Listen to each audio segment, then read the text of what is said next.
So one of the questions that I have is, what are the challenges for co-design having impact?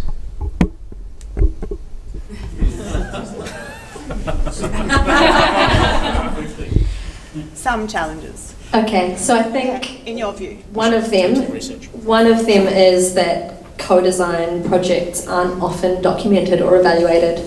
So one of the good things that design brings to spaces like policy is the emphasis on doing rather than talking and reflecting. However, the flip side of that is often in a design project, the learnings are embedded in the project and in the people who are doing it, but aren't necessarily shaped up or communicated to others.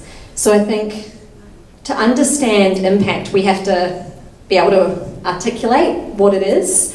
And yes, there's a lot of complicated evaluation methods out there, and there's a range of ways you can do evaluation, but I think just trying to start somewhere and at least articulating what it is you're trying to achieve, whether you think you've achieved it and how you know. You don't have to always do that in a complicated way, and that can be one of the ways to start to try to identify impact. I think you can think about them on at least 4 levels. So if you imagine a bit of an onion, at the centre there's the kind of capability to do this stuff is very new in many contexts, and so May here was learning how to do it. So there's just people have the capability to do it well, or whether they're buying that in or within a government setting, for example. Then there's the innovation infrastructure in any given organisation. So we often see what we call the insights bulge, where organisations have a glut of insights into the people that they serve, but don't necessarily know what to do with them, because it's quite easy to, it's more common to commission research type work, but then moving to a kind of prototyping type space. So they end up with this big bulge in the pipe and nothing kind of gets out to creating outcomes for few things get through to creating outcomes for people.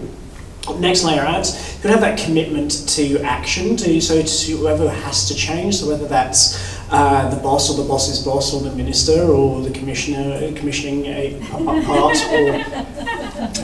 Never mind May. Oh, sorry.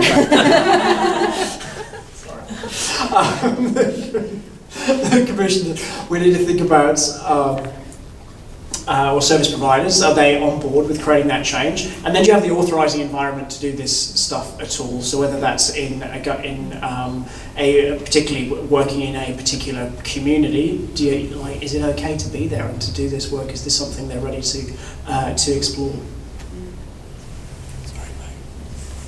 I'll just add something really quick, and that's, I guess, a distinction I'd make between co-design and co-delivery, and that could be an artificial distinction depending on how you frame things.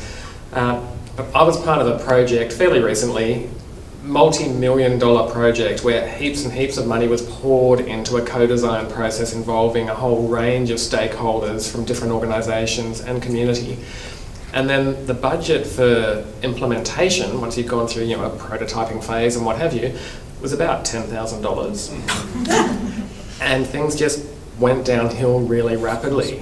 You had all these people who were not part of the process who went, you've just given me something, I'm not invested in it, I don't really understand how you arrived at it, why would I buy in now? Design knowledge. Thank you. I take your comment, Chris, about the silver bullet. And so thanks Petra for this nice little metaphor.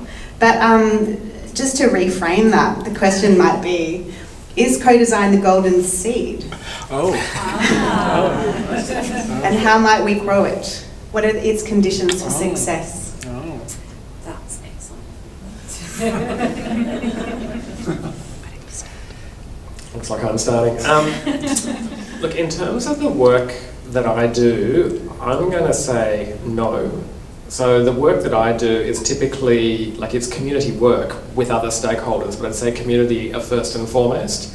And I think that, the things that I would want to promote before co-design are that commitment to community leadership, partnership first. And then, as I sort of raved on about in my talk, I think co-design is a really important method or tool for facilitating that work, but certainly not the only one. think you have to have that commitment to do co-design well, and I think obviously they're not mutually exclusive.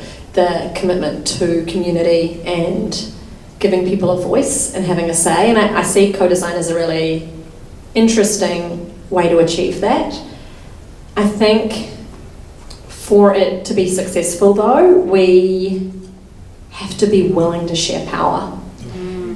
And that's super hard. I was talking with someone at the break about sometimes academics like me are the worst kind of people to engage in a co-design process because we're pretty sure we know some stuff and we can tell you, how something should be done. So for me, it's trying to hold myself accountable to the principles of co-design and recognise that what I might see as the right answer or the correct way of doing things may not be for another person. And I think really achieving the principles of co-design, we hear about mindsets a lot, but that word doesn't always work for some people, but I think there's something there about the principles and the way of being in the world that it takes in order to actually do co-design, and that's really challenging, and in a political context, even more challenging. I think I would also say no, or probably not necessarily the best place to start always. I think the most important thing is that organisations are committed to outcomes and want to find better ways to do that, and there's lots of different human-centred innovation methods, of which co-design is one. And I think certainly in my experience, if somebody's coming in with a strong "we want to do co-design" request, it's an indicator that they're more interested in doing a bit of process that looks good rather than really transforming a community or a service or a policy. So when the ask is, we really want to achieve this, we think you might have some tools to help along the way, some of that bricolage, that's a stronger ask and an indicator of an organisation that's in a better space. So I think you have to be wary of the golden seed.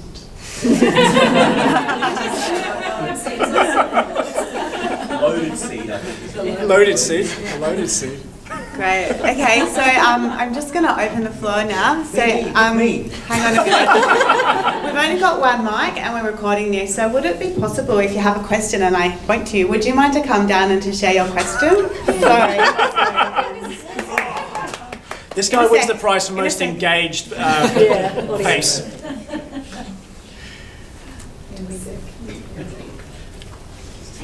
Cheers. I've got a multitude of questions. I'm Mel. So I work in participatory design, because I call it that rather than co-design, because I think the language is problematic and it has been misused across stuff. And we usually do government projects, so we take people on that kind of journey with us. So one of the things that I find challenging is how we one of the things that government doesn't do very well is know how to budget these things. So that's one of the things that I would like to just put out there in terms of what the cost of co-design is and how we get that through and kind of articulate the value of it, because there's CapEx, there's OpEx, there's a whole bunch of things that governments think about in terms of cost and spend and time and energy and all that sort of stuff. So I just want to put that on the table.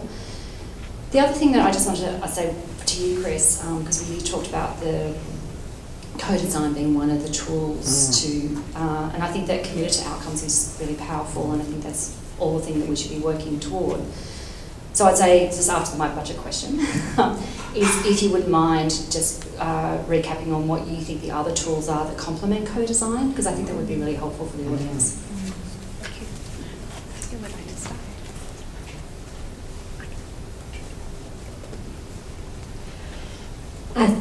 I get really concerned when I hear people talking about, and I've heard this in a government context, co-design is a more efficient way to solve a problem, and people seeing it as a way to save some money, like that the process somehow is a cheaper way of coming to a solution. And that's really problematic, because I think if you are engaging a diverse range of people really well, it's going to take time and resources, and you should also be respecting the time of people who take part. And if those people are not taking part as part of their professional job and aren't getting paid, then you need to think about ways when you are recognising their time. You also need to think about this vast array of skills required and, of course, the other things that are required alongside a co-design process. So I don't think it is a cheap silver bullet, but we need to think about how we talk about and recognise the costs versus the benefits. And I think an argument can be made for long-term benefits outweighing short-term costs. A poorly designed solution that is got lots of bad assumptions and doesn't actually help to solve the problem you were trying to solve, why bother spending the cheaper amount of money on that when you could invest a bit more in a good process?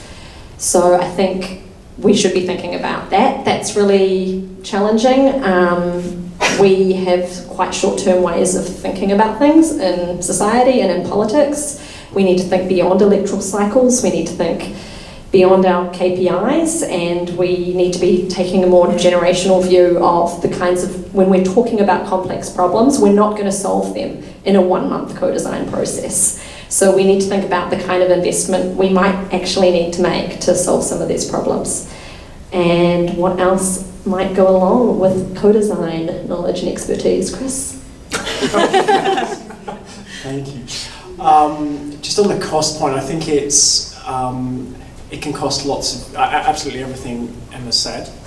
I think you can phrase that differently, which is what is the most co-design-like approach you can afford to do with rigour, with the time and budgets you have available. And that may be more adopting a mindset of empathy and experimentation. There's great words that Emma had on that slide.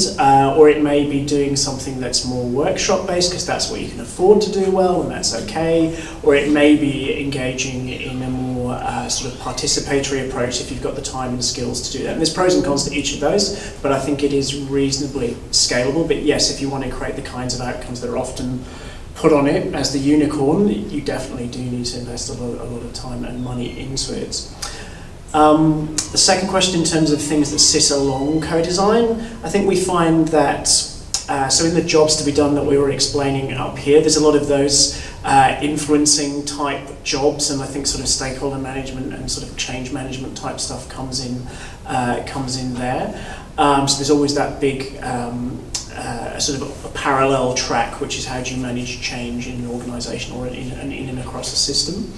And then often the specific methodologies vary with the kind of thing that you're designing. So in a practice model, we more recently have found that things like lean change management have been a really effective approach to thinking about the things like implementation science in that space as well.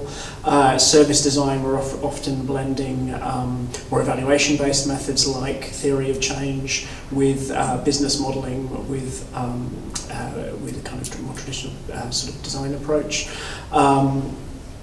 Commissioning, I think we're just sort of beginning to understand, but because of commissioning and policy and systems, it's often then more systems mapping or systems thinking type methods to really deal with that when you're at that very complex end of the spectrum, as well as, of course, lots of the methods for engaging community that might be more pronounced from disciplines like international development, for example, to bring to that context. So we've got an increasing number of people at Taxi who come from an international development background, but we're using those things more and more in a domestic setting. So that's some, and it really depends what needs to be brought to the problem, a challenge at hand. I'll just pick up on that and say, what sits alongside co-design is extremely context specific. Yes. Yep. To give a quick example, the work that I was doing in Mount Druitt, we had an aspiration to help all children start school well in Mount Druitt, and literally about 11 or 1,200 kids start school in that area every year. So we thought, okay, well, what do we want to do about that? in that context, we said there were three things. It was strengths-based community work first. Then it was co-design, and it was also a framework some of you may know called collective impact, which is about identifying a common agenda and some shared measures and continuous communications and some other things. But that was, as I said, very context-specific. Strengths-based community work, co-design and collective impact. Great, thank you. Alrighty, who else wants to ask a question? So many people. Mauricio was very jumping up again. I was giving everyone else a chance to ask. Okay. Do you want to quickly ask a question, and I can I'll pass be you the very quick, mic, I so promise, that's really I easy. promise you. So we've just heard that codesign is a tool in the box of methodologies. Is there anything? Are there any scenarios that you've come across that instantly ring alarm bells and say, "Do not ever use codesign in this particular scenario"? In fact, you might find yourself reaching for another tool in the box.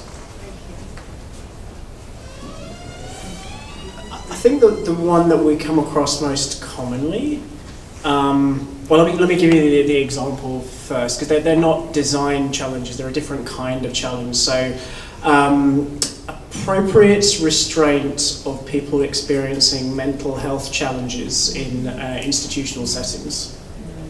So how should we respond to that quite complex problem where there are issues of human rights and safety and a whole bunch of things? Yes, you could. It's not really a design problem. It's a matter of judgment. It's a matter for debate. It's a matter for co-deciding. And then I think there's a different set of tools for that. If it was to go a co-approach, and things like some of the participatory democracy type approaches are really interesting in that space because it's a values judgment, and a design approach would be. And very conflicting values there, so it's doesn't feel. There's probably better people who you've done a bit on this, but they could better explain why. But it's not. It's a question of judgment rather than of design, for example. If you want to respond to that question, I'll show you. Yeah. Look, I think one scenario that I've seen a couple of times is people wanting to address conflictual situations and particularly interpersonal conflict through co-design, when really I would suggest you probably want to address the interpersonal conflict before co-design so that people actually behave well in a room together and can work constructively. But I think that's when co-design does start to slip into that kind of catchphrase that, oh, what do we do? Oh, we'll just do some co-design. If someone just wants to do some co-design, then alarm bells go off. The only thing I'd add just really quickly is that if the outcome has already been decided and you know exactly what you want to do, when and how, but you're trying to legitimate it and you're just co-opting co-design, then that's when I'd say it's not appropriate. There are probably lots of other examples that have been given, but that comes to mind. Thank you. Okay, who's up? Okay.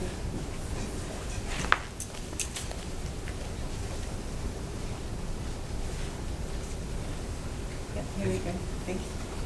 Hello, my name is Farouk. If co-design does not equate to co-decision making, then is co-design possibly a terribly misleading and naive promise?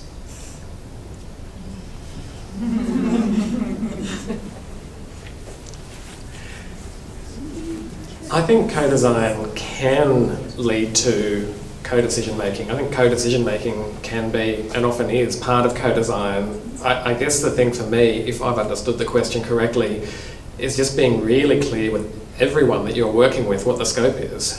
Are we here to come up with ideas? Are we genuinely designing something together? Are we making a decision about what will be done? So I think they're all the questions that you want to have answers to